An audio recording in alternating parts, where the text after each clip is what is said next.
అందరికీ నమస్కారం. కేంద్ర ప్రభుత్వం ఇచ్చినటువంటి డైరెక్షన్ దృష్టిలో పెట్టుకొని రాష్ట్ర ప్రభుత్వం లాక్డౌన్ ఆపరేషన్స్ ఇంప్లిమెంటేషన్ చేసే విషయంలో మే 3 దాకా ఉత్తర్వులు కూడా జారీ చేసిన విషయం మనందరికీ తెలిసిందే. అయితే ఈ మే 3వ తారీఖు వరకు మనం లాక్డౌన్ ఆపరేషన్స్ ఇంప్లిమెంటేషన్ చేసేటప్పుడు ముఖ్యంగా 3 విషయాలను మనం గుర్తుపెట్టుకోవాలి. దీంట్లో మొదట మనం గుర్తుపెట్టుకోవాల్సింది మే 3 దాకా త్రూఅవుట్ ది కంట్రీ, మన రాష్ట్రం అంతా ప్రకాశం జిల్లాలో ఎక్కడైనా సరే రిలాక్సేషన్ లేకుండా ఇంప్లిమెంట్ చేయాల్సినటువంటి ప్రొవిజన్స్ ఏవైతే ఉన్నాయో వాటిని స్ట్రిక్ట్గా ఇంప్లిమెంట్ చేయాలి. అట్లా మనం చూసినప్పుడు మొత్తం మీద మరి విమానాల ద్వారా కానీ, బస్సుల ద్వారా కానీ, ట్రైన్స్ ద్వారా కానీ ఈ ప్యాసింజర్ మూమెంట్ అనేది బ్యాన్ చేశారు కాబట్టి ఇప్పుడు అది ఉండదు. ఈవెన్ మన జిల్లాలో కూడా అంతే.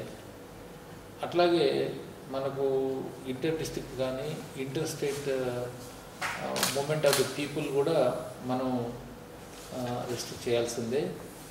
తర్వాత ఇండస్ట్రియల్ కమర్షియల్ యాక్టివిటీస్ ఏవైతే ఎగ్జంప్షన్స్ ఇచ్చారో వాటిని మాత్రమే మనం అలౌ చేస్తాము, మిగతావన్నీ కూడా బ్యాన్లోనే ఉంటాయి అన్నమాట. మరీ ముఖ్యంగా ఈ ఏవైతే మనకు ఈ సోషల్ గ్యాదరింగ్కి అవకాశం ఉన్నాయో, అంటే సినిమా హాల్స్ కానీ, మాల్స్ కానీ, shopping complexes, gymnasiums, sport complexes, swimming pools, parks, theatres, bars and restaurants, assembly halls, ఇట్లాంటివన్నీ కూడా మనం ఇప్పుడు కూడా క్లోజ్ డౌనే చేస్తాం, నాట్ అలౌడ్.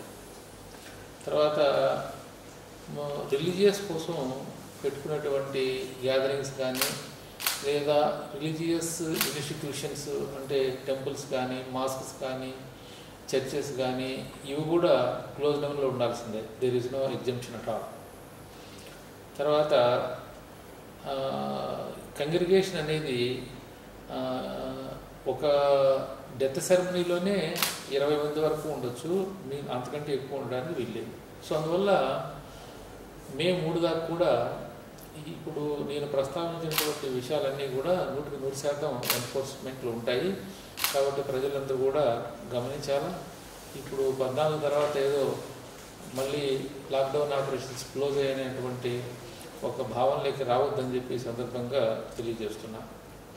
ఇంకా రెండో కేటగిరీ మనకు కంటైన్మెంట్ జోన్స్, అంటే ఎక్కడైతే పాజిటివ్ కేసెస్ నమోదైనాయో అక్కడ మనము కంటైన్మెంట్ జోనల్ మెజర్స్ ప్రకారం కంటైన్మెంట్ జోన్స్ని డిక్లేర్ చేశాం 3 కిలోమీటర్ల పరిధి తీసుకొని.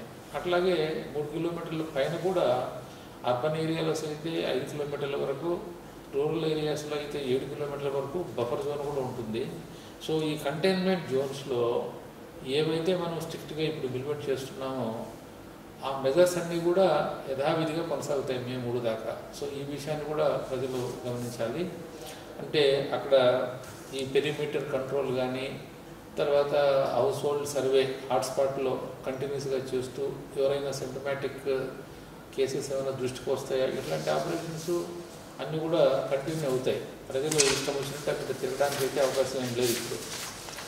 ఇంకా మూడో విషయం మనం కొద్దిగా ఇది ఏప్రిల్ 20 తర్వాత ఫోర్స్లోకి వస్తాయి, నాట్ ఇమ్మీడియట్లీ. ఆ విషయం కూడా గుర్తుపెట్టుకోవాలి. సో ఏప్రిల్ 20 తర్వాత కాస్త మనకు ఏదైతే ఈ లాక్డౌన్ వల్ల మొత్తం అంతా కూడా యాక్టివిటీ హార్డ్షిప్కి లోనైంది, దానివల్ల ప్రజల్లో కాస్త ఎకనామిక్ యాక్టివిటీ కూడా లేక ఒక రకమైనటువంటి స్తంభన నెలకొంది. సో దాన్ని కాస్త ఈజ్ చేయడానికి కొన్ని అడిషనల్ యాక్టివిటీస్ని అలౌ చేస్తున్నారు. దీనికి సంబంధించి కూడా ఏ యాక్టివిటీసు ఏప్రిల్ 20 తర్వాత అలౌ చేయడానికి అవకాశం ఉందో గవర్నమెంట్ ఆఫ్ ఇండియా నోటిఫై చేసినటువంటి ఆర్డర్లో వాటన్నిటినీ మరి స్మూత్గా స్టార్ట్ చేసేదానికి కూడా ప్రకాశం జిల్లా యంత్రాంగం ప్లాన్ చేస్తూ రేపు సాయంత్రం దీనికి సంబంధించి సంబంధిత అధికారులతో అట్లాగే ఈ యాక్టివిటీతో సంబంధం ఉన్నటువంటి అసోసియేషన్స్తో ఒక మీటింగ్ పెట్టి 20 తర్వాత మరి ఈ సడలింపు కార్యక్రమాలు చేసే క్రమంలో వాళ్ళు పాటించాల్సినటువంటి నియమాలు కూడా ఉన్నాయి. ఆ నియమాలన్నింటినీ కూడా వాళ్ళకన్నీ కూడా తెలియజెప్పి ఏ కార్యకలాపాలు ఏప్రిల్ 20వ తారీఖు నుంచి మొదలు పెట్టుకోవచ్చో దాని మీద ఒక క్లారిటీ ఇస్తామని చెప్పి కూడా ఈ సందర్భంగా తెలియజేస్తున్నాను. ఆ క్రమంలో చూసినప్పుడు ఇప్పటికే మొత్తం ఆల్ హెల్త్ సర్వీసెస్ అన్నీ కూడా అలౌడే. కొత్తగా ఇప్పుడు మనకు ఏప్రిల్ 20 తర్వాత మొదలుపెట్టేది ఏం లేదు.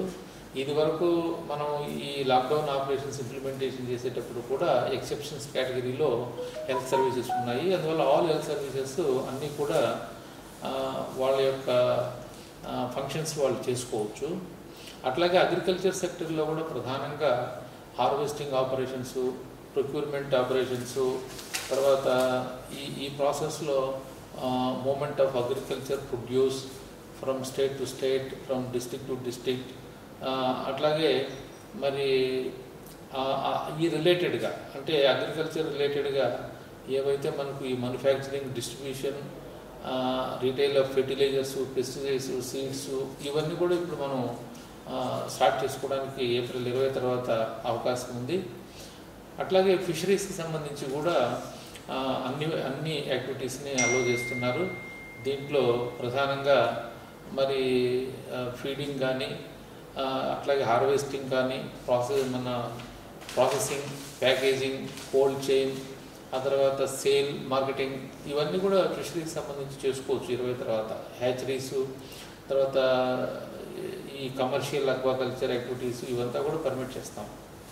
అట్లాగే అనిమల్ హస్బెండరీకి సంబంధించి మరి మిల్క్ విషయం ఆల్రెడీ మనకి ఇబ్బంది లేకుండా మూమెంట్ ఉంది జిల్లాలో.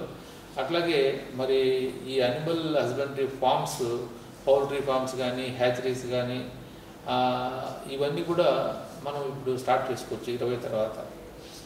సో అట్లాగే మరి ఫైనాన్షియల్ సెక్టర్లో మరి బ్యాంక్స్ అన్నీ కూడా ఆపరేషన్ ఏ విధంగా చర్యలు తీసుకుంటాము, ముఖ్యంగా బ్రాంచెస్, ఏటీఎం ఆపరేషన్స్ ఎక్కడ ఇబ్బంది లేకుండా ఉండే విధంగా చేసినప్పుడు ప్రజలకు అవసరమైనటువంటి క్యాష్ సర్క్యులేషన్ పెంచాలి. సో అందు గురించి మనం ఈ బ్యాంకింగ్ ఆపరేషన్స్ అన్నీ కూడా యాక్టివేట్ చేస్తాము. దీనికి సంబంధించి సెప్టెంబర్ 20 తర్వాత రిలాక్సేషన్ కవర్ అయినాయి. అట్లాగే ఇన్సూరెన్స్ కంపెనీస్ కూడా ఫంక్షన్ అవ్వచ్చు. అట్లాగే సోషల్ సెక్టర్లో మనకు ఏవైతే ఈ చిల్డ్రన్ హోమ్స్ కానీ, డిజేబుల్డ్ మెంటల్లీ ఛాలెంజెస్ గురించి నడిపేటువంటి సంస్థలు కానీ, తర్వాత ఉమెన్, విడోస్ ఇట్లాంటి సీనియర్ సిటిజన్స్ కోసం పనిచేసేటువంటి ఎన్జిఓస్, హోమ్స్ అన్నీ కూడా నడుపుకోవడానికి 20 తర్వాత పర్మిషన్ చేస్తున్నారు. అట్లాగే మనం సోషల్ సెక్యూరిటీ పెన్షన్స్ ఇంతకుముందు కూడా పర్మిషన్ చేశారు, అది కంటిన్యూ అవుతుంది. తర్వాత ఈ అంగన్వాడీస్కి సంబంధించి మే 13 దాకా మొత్తం అంతా కూడా వాళ్ళకి ఇవ్వాల్సిన ఎసెన్షియల్ కమ్యూనిటీస్ అంతా లెక్క వేసి డోర్ టు డెలివరీకి ప్లాన్ చేస్తున్నాము. తర్వాత మరి నెరేగా ఉపాధి కల్పన పనులన్నీ కూడా సోషల్ డిస్టెన్సింగ్ మెజర్స్ పాటిస్తూ, ఫేస్ మాస్క్ ఉపయోగిస్తూ చేయొచ్చు. అట్లాగే ఈ నెరేగాలో కూడా ఇరిగేషన్, వాటర్ కన్జర్వేషన్ యాక్టివిటీస్కు ప్రాధాన్యత ఇస్తాము. తర్వాత ఇంకా పబ్లిక్ యుటిలిటీస్ అంటే ఇప్పుడు మనకు ఆయిల్ కానీ లేదా గ్యాస్ కానీ దీనికి సంబంధించి ఏవైనా మన జిల్లాలో refining units, transportation, distribution, storage ఇవన్నీ చేసుకోవచ్చు. పెట్రోల్, డీజిల్, కిరోసిన్, సిఎన్జి, ఎల్పిజిపి ఇవన్నీ కూడా నడుపుకునే విధంగా మనం కొద్దిగా ఈజ్ అవుట్ చేస్తాము. అట్లాగే మరి ఈ పవర్ జనరేషన్ కానీ, ట్రాన్స్మిషన్ కానీ, డిస్ట్రిబ్యూషన్ కానీ దానికి ఇబ్బంది లేదు. పోస్టల్ సర్వీసెస్ ఆల్రెడీ ఫోర్స్లో ఉన్నాయి. ఇవే కాకుండా మరి water, sanitation, waste management, municipal local bodies, urban మన రూరల్ లోకల్ బాడీస్లో, తర్వాత ఇవన్నీ కూడా మనకు ఇప్పుడు కాస్త కన్స్ట్రెంట్స్ ఉన్నాయి, ఇప్పుడు ఈజ్ అవుట్ చేస్తాం. ఇవే కాకుండా మరి ముఖ్యంగా మూమెంట్ ఆఫ్ గూడ్స్, ఈ కార్గో ఇది చాలా ముఖ్యం. కొన్ని ఏరియాస్లో కొన్ని వస్తువులు సర్ప్లస్గా ఉంటాయి, మరికొన్ని ఏరియాస్లో కొన్ని వస్తువులు డెఫిసిట్గా ఉంటాయి. సో అట్లాంటి సందర్భంలో మనకు ఈ ఆల్ గూడ్స్ ట్రాఫిక్ అనేది అన్ని రకాలుగా అంటే ఇప్పుడు ఒకవేళ ఏదైనా అంటే ట్రక్స్ ద్వారా కానీ రైల్ ద్వారా కానీ ఇన్క్లూడింగ్ విమానాలు మనకు ఒంగోలుకు వచ్చేటప్పటికి అది అవైలబుల్ కాకపోవచ్చు. ఆ రకంగా గూడ్స్ మూవ్మెంట్కి సంబంధించి టోటల్గా ఎగ్జామ్షన్స్ ఇచ్చారు. ఈ ఆపరేషన్స్ అన్నీ కూడా మనకు ఏప్రిల్ 20 తర్వాత ఫోర్స్లోకి వస్తాయి. అట్లాగే మరి ఈ హైవేస్ పక్కన ఈ ట్రక్స్ సంబంధించి రిపేర్ షాప్లు అన్నీ ఉంటాయి. సో ఇట్లా ఆ అనుబంధంగా ఉండేటివి కూడా మనం స్టార్ట్ చేస్తాము. అట్లాగే ఎసెన్షియల్ గూడ్స్ ఇప్పటికే మనకు ఎసెన్షియల్ కమ్యూనిటీస్ను హ్యాండిల్ చేసేటువంటి అన్ని షాపింగ్ కమర్షియల్ ఎస్టాబ్లిష్మెంట్ మనం అలౌ చేసాము, అవి కూడా కంటిన్యూ అవుతాయి. ఇంకా అలాగే మరి కమర్షియల్ ప్రైవేట్ ఎస్టాబ్లిష్మెంట్స్ పరంగా చూసినప్పుడు మరి ఏదన్నా ఐటీ ఎనేబుల్డ్ సర్వీసెస్ ఎస్టాబ్లిష్మెంట్స్ ఏదైనా ఉంటే 50% స్ట్రెంగ్త్తో అవి నడుపుకోవచ్చు అని చెప్పి ఇచ్చారు. అట్లాగే print and electronic media including broadcasting కంటిన్యూస్గా పనిచేస్తారు. డిటిహెచ్ కానీ కేబుల్ సర్వీసెస్ కానీ అవన్నీ కూడా మరి ఈ government approved common service centres అంటే ఫర్ ఎగ్జాంపుల్ ఇప్పుడు మీ సేవా సెంటర్స్ కానీ ఇట్లా ఏవైతే గవర్నమెంట్తో ఈ గవర్నెన్స్ లింక్ అయ్యి పనిచేస్తున్నాయో వాటన్నిటిని కూడా మనం అలౌ చేస్తాము. దానివల్ల మనకు ఈ సేవ ఈ సర్వీసెస్ అన్ని ఎలక్ట్రానిక్ సర్వీసెస్ అన్నీ కూడా ఫోర్స్లోకి వస్తే మూమెంట్ ఆఫ్ పీపుల్ రెస్ట్రిక్షన్ ఉంది కాబట్టి వాళ్ళకు కొంత ప్రయోజనకరంగా ఉంటుంది. అట్లాగే మరి కోల్డ్ స్టోరేజ్ కానీ వేర్ హౌసింగ్స్ కానీ తర్వాత ఇవన్నీ కూడా స్టార్ట్ చేసుకోవచ్చు. అట్లాగే security services facilities management services ఏజెన్సీలు ఏమైనా ఉంటే అవన్నీ కూడా పనిచేసుకునే విధంగా అలౌ చేస్తాము. అట్లాగే ఇండస్ట్రియల్ ఎస్టాబ్లిష్మెంట్స్ కూడా కొన్ని సోషల్ డిస్టెన్సింగ్ మెజర్స్ అట్లాగే ఇతర ఒక స్టాండింగ్ ఆపరేటింగ్ ప్రొసీజర్ ఉంది. దాన్ని వాళ్ళు పాటిస్తూ కొన్ని ఇండస్ట్రీస్ కూడా పర్మిషన్ చేస్తున్నారు. ముఖ్యంగా రూరల్ ఏరియాస్లో పనిచేస్తున్నటువంటి ఇండస్ట్రీస్ అన్నింటినీ కూడా పనిచేయడానికి అలో చేస్తున్నారు. ముఖ్యంగా అట్లాగే దాంతోపాటు మనకి ఏదైనా economic zones special economic zones ఉన్న ఎక్స్పోర్ట్ ఓరియంటెడ్ యూనిట్స్ ఉన్న ఇండస్ట్రియల్ ఎస్టేట్స్ ఇండస్ట్రియల్ టౌన్షిప్స్ ఇవన్నీ కూడా స్టార్ట్ చేసుకోవాలి. అయితే వాళ్ళు కొన్ని నిబంధనలు పాటించాలి. తర్వాత ఈ ఇండస్ట్రీస్లో కూడా ఎసెన్షియల్ గూడ్స్ కానీ అంటే డ్రగ్స్ ఫార్మాస్యూటికల్స్ మెడికల్ డివైసెస్ దానికి సంబంధించిన రా మెటీరియల్ ఇట్లాంటివన్నీ ఫుడ్ ప్రాసెసింగ్ ఇండస్ట్రీస్ తర్వాత production units which require continuous process and their supply chain IT hardware తయారు చేసేటివి తర్వాత coal production mines and mineral production their transportation supply of explosives and activities incidental to mining operations manufacturing units of packaging material jute industries oil and gas brick kilns in rural areas construction activities అంటే roads కానీ irrigation projects కానీ buildings కానీ all kinds of industrial projects. So ఇట్లా మనకు ఇవన్నీ కూడా April 20 తర్వాత అలో చేయాలని చెప్పి నిర్దేశించున్నారు. దీనికి సంబంధించి త్వరలో ఒక సమావేశాన్ని ఏర్పాటు చేసి ఇవన్నీ కూడా స్మూత్గా ఆపరేట్ అయ్యే విధంగా చర్యలు తీసుకుంటామని చెప్పి ఈ సందర్భంగా నేను తెలియజేస్తున్నా. ఇకపోతే మన జిల్లాలో ఇంతవరకు ఏవైతే ఈ 41 కేసెస్ రిపోర్ట్ అయినాయో అవే నిలకడగా ఉన్నాయి. ఫర్దర్ కేసెస్ రిపోర్టు ఏమి కాలేదు మనకు. ఈ రకంగా చూసినప్పుడు మనకు ప్రధానంగా కంటైన్మెంట్ జోన్స్లో మెజర్స్ అన్నీ కూడా స్ట్రిక్ట్గా ఇంప్లిమెంట్ చేస్తున్నాము. మరియు ముఖ్యంగా ఈ కంటైన్మెంట్ జోన్లో ఉన్నటువంటి హాట్స్పాట్ ఏదైతే ఉందో ఒక 300 మీటర్స్ దూరంలో ఎక్కడైతే ఈ పాజిటివ్ కేసు లొకేట్ అయిందో ఆ ఏరియాను మనం గట్టిగా ప్రజల్ని అక్కడ కట్టడి చేసుకొని వాళ్ళకి అవసరమైనటువంటి ఎసెన్షియల్ సర్వీసెస్ అన్నీ కూడా అందజేస్తున్నాము. దానివల్ల వాళ్ళు కూడా సహకరిస్తున్నారు. సో కంటైన్మెంట్ అనేది స్ట్రిక్ట్గా ఉంది. అట్లాగే మరి ఇంకా ఈ కంటైన్మెంట్ జోన్ను కాకుండా టోటల్గా మనం కమ్యూనిటీ సర్వేలెన్స్ కూడా హౌస్ హోల్డ్ సర్వే ద్వారా చేస్తున్నాము. ఇప్పటికే 3 సార్లు వాలంటీర్స్ అంటే పట్టణాల్లో ఉన్నటువంటి వాళ్ళు, గ్రామాల్లో ఉన్నటువంటి వాళ్ళు ప్రతి హౌస్ హోల్డ్ దగ్గరికి వెళ్ళి వాళ్ళ యొక్క హెల్త్ కండిషన్ని మొబైల్ అప్లికేషన్లో నమోదు చేశారు.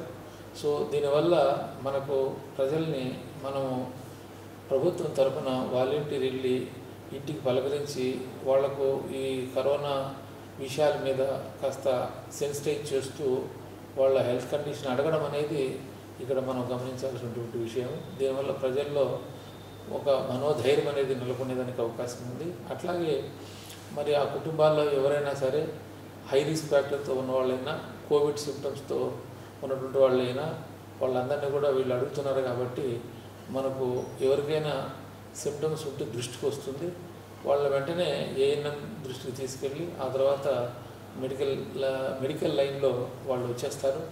అప్పుడు వాళ్ళకి హోమ్ క్వారంటైన్లో ఉంచుకోవాలా, లేదా ఇన్స్టిట్యూషన్ క్వారంటైన్లో పెట్టాలా, లేదా హాస్పిటల్ ఐసోలేషన్కి పంపాలా అనే విషయం మనం ఫాస్ట్గా ట్రాక్ చేయగలుగుతున్నాం.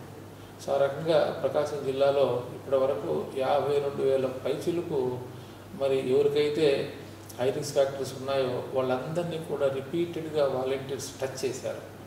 అది నాకు తెలిసి అన్ని జిల్లాల కంటే మన జిల్లాలో వాలంటీర్స్ చక్కగా ఎక్కువ సార్లు ఈ రిస్క్ ఫ్యాక్టర్స్తో ఉన్నటువంటి వాళ్ళని టచ్ చేసిన దానివల్ల మనకు వాళ్ళు కవరేజ్లో ఉన్నారనమాట, అబ్జర్వేషన్లో ఉన్నారు.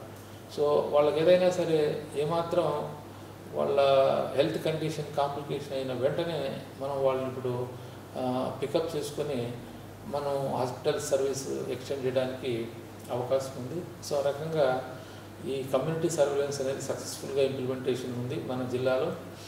దీంతోపాటు మనం ఇప్పుడు ఈ కొత్తగా ఈ శాంపిల్స్ టెస్టింగ్ స్ట్రాటజీ అనే దాన్ని కూడా చక్కగా ప్లాన్ చేసి పెట్టాము.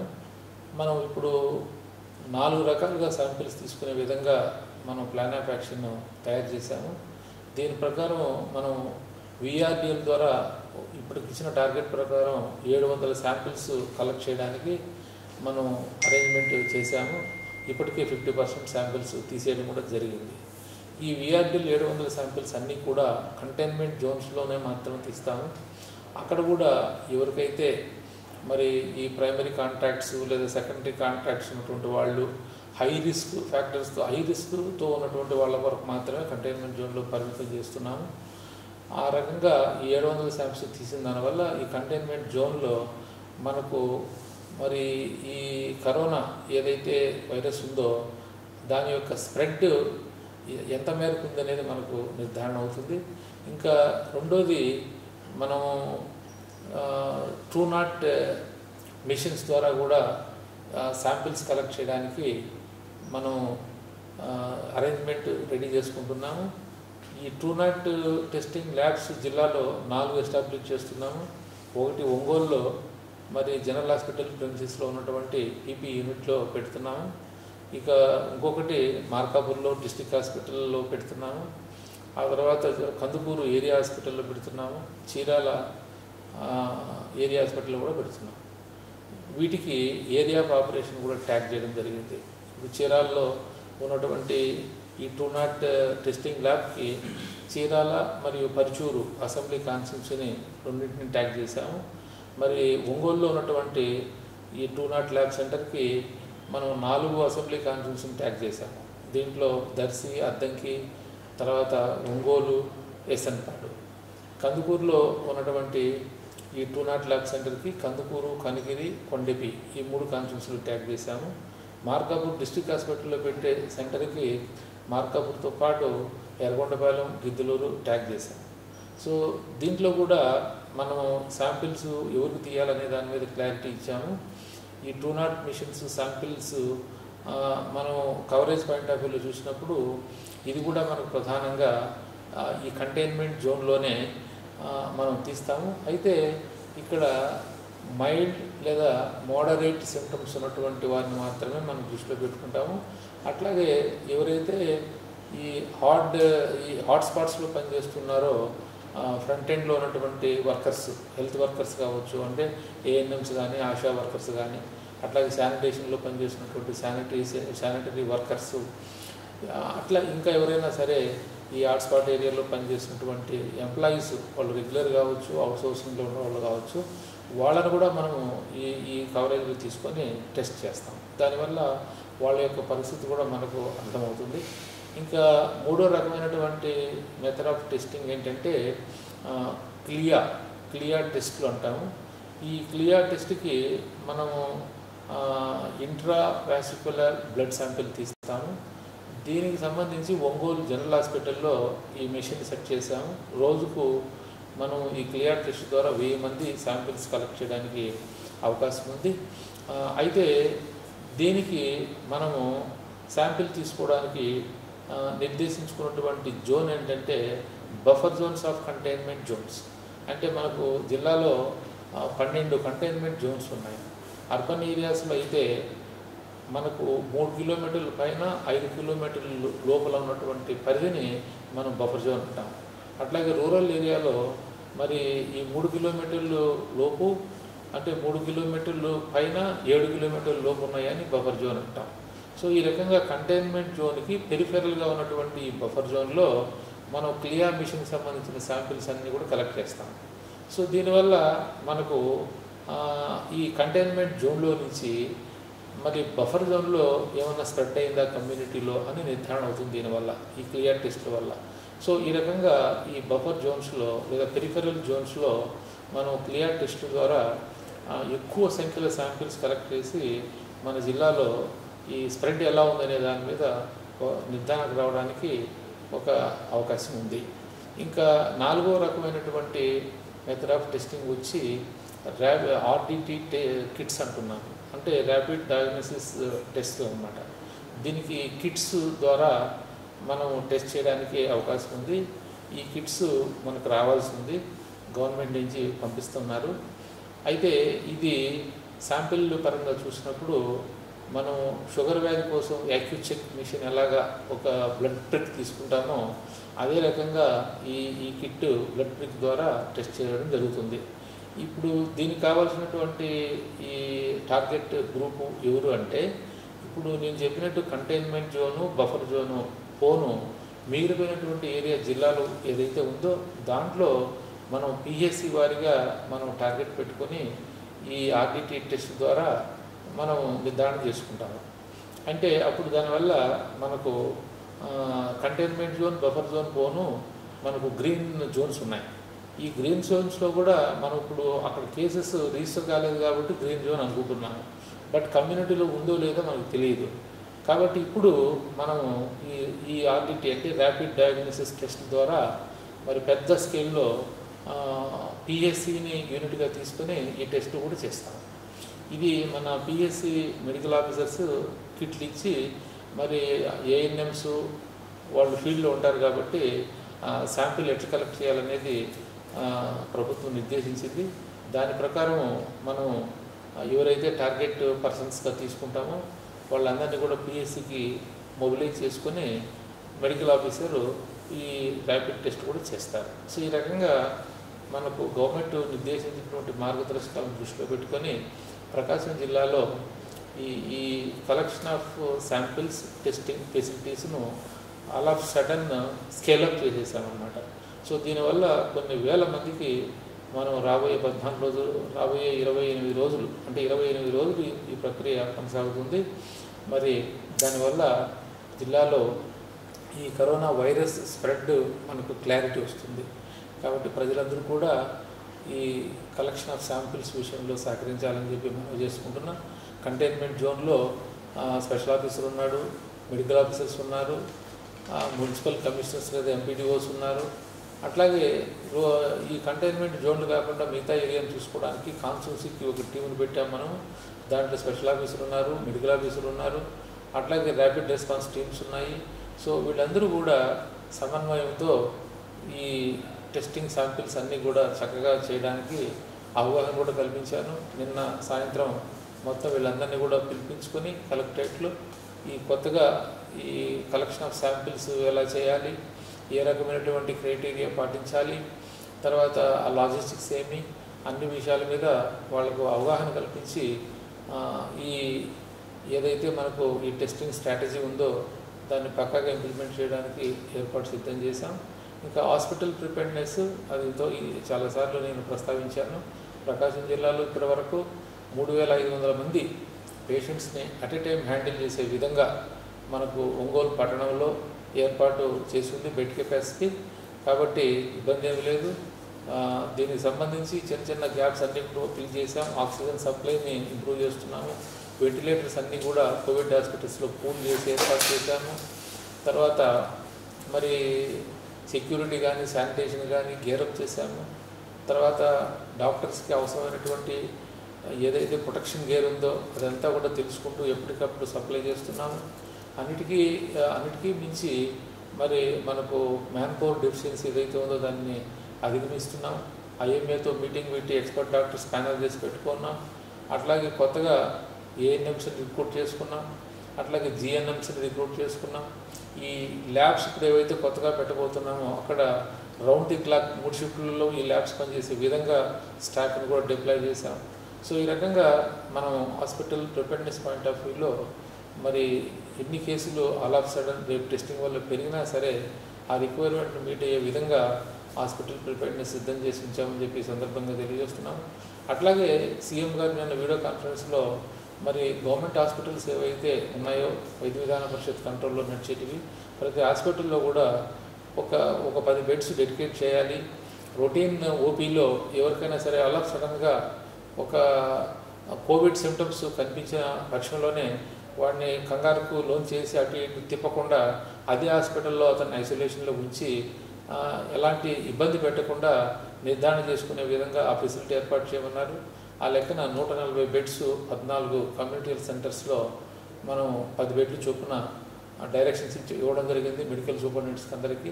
సో దీనివల్ల ఎవరైనా సరే ఈ హాస్పిటల్కి ఏదో వేరే వ్యాధుల గురించి వెళ్ళినప్పుడు అక్కడ ఏదో కరోనా వ్యాధి పరంగా కొన్ని లక్షణాలు కనిపించాయి అన్నప్పుడు కంగారు పడకుండా వాడిని అటు ఇటు తిప్పకుండా అదే హాస్పిటల్లో ఐసోలేట్ చేసి ఆ తర్వాత ర్యాపిడ్ రెస్పాన్స్ వెళ్ళి చూసి ఫర్దర్ మెడికల్ కేర్ ఇవ్వడం జరుగుతుంది.